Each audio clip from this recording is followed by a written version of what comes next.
Bonjour, je vous propose dans cette vidéo de travailler sur les complexes et plus précisément sur la notion de conjugué d'un nombre complexe. Donc dans cette vidéo, je vais m'intéresser à ce que l'on appelle le conjugué d'un nombre complexe, en donner l'image géométrique et je donnerai rendez-vous dans d'autres vidéos pour travailler cette notion. Donc, conjugué d'un nombre complexe z, de quoi s'agit-il? Alors, un petit rappel au départ, qu'est-ce qu'on appelle un nombre complexe? Un nombre complexe est un nombre qui s'écrit sous la forme z égale a plus ib, donc forme que l'on appelle forme algébrique, avec a et b qui sont deux réels, et cette lettre i qui désigne le complexe qui, par définition, est tel que i au carré soit égal à moins 1.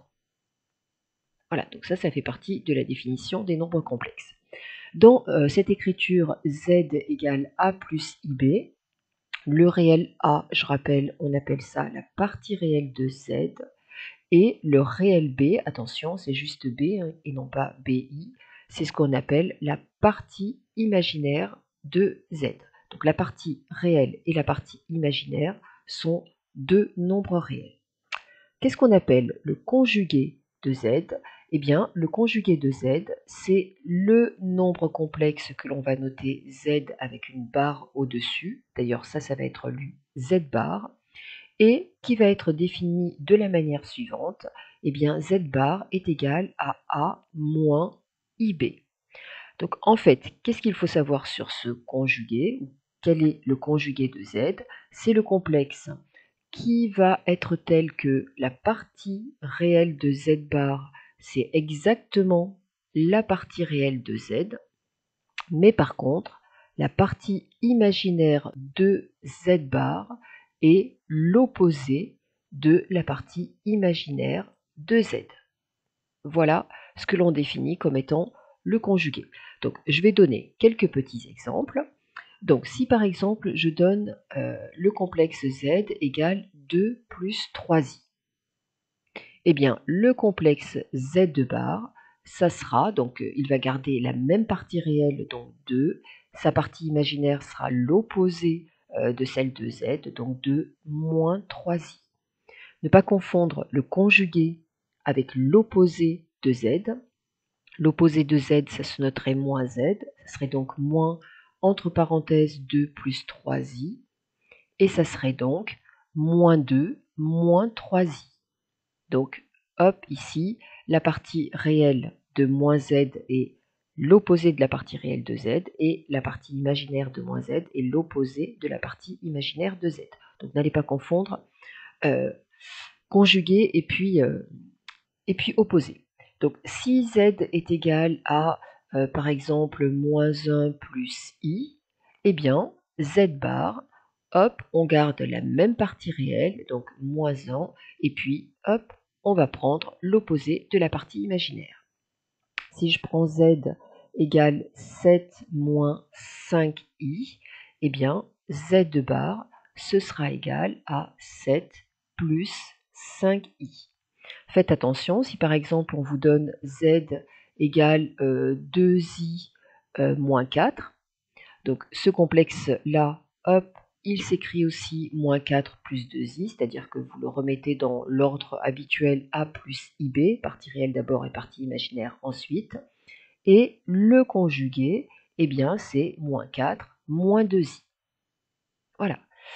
Quelques petites particularités. Si le complexe z est un réel, par exemple z égale 3, alors je rappelle que 3 c'est la même chose que 3 plus 0i.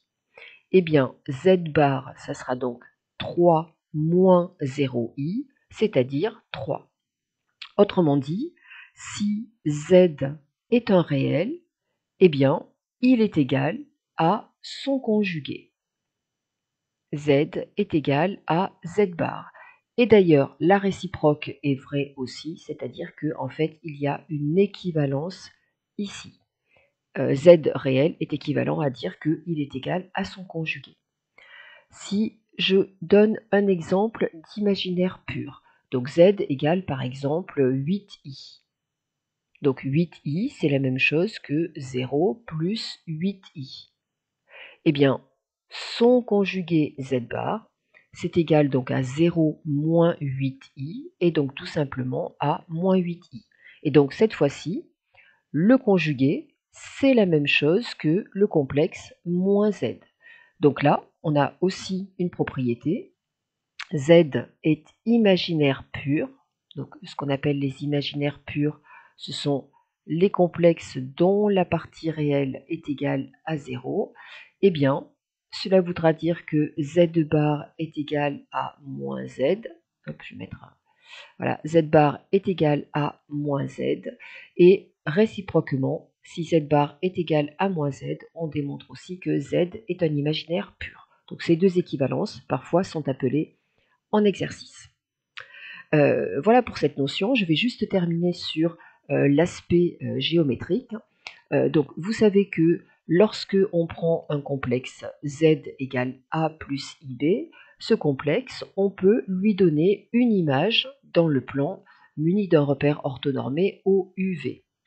L'image de ce complexe, c'est le point, donc image de z, c'est le point M dont les coordonnées sont partie réelle de z, partie imaginaire de z. Donc voilà, donc si j'ai un complexe A plus IB, je place en abscisse A, en ordonnée B, et j'obtiens de cette façon le point M, image de mon complexe A plus IB. Et en termes de vocabulaire, on dit que A plus IB est l'affixe du point M. Le complexe Z bar, on a dit que c'était A moins IB. Il va donc se représenter par le point M' dont les coordonnées sont A et puis moins B.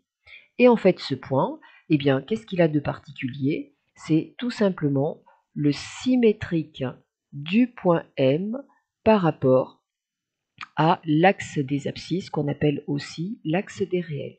Voilà le point M' dont l'affixe est A moins IB. Donc les complexes Z et Z bar, qu'est-ce qu'ils ont de particulier dans le plan complexe? Ils ont des images qui sont symétriques par rapport à l'axe des abscisses. Voilà pour cette notion de conjugué. Je vous donne rendez-vous dans une vidéo qui va parler des opérations et du lien entre donc somme, produit, quotient de conjugué, voir si il y a des propriétés là-dessus. Voilà, donc je vous dis à très bientôt. Au revoir.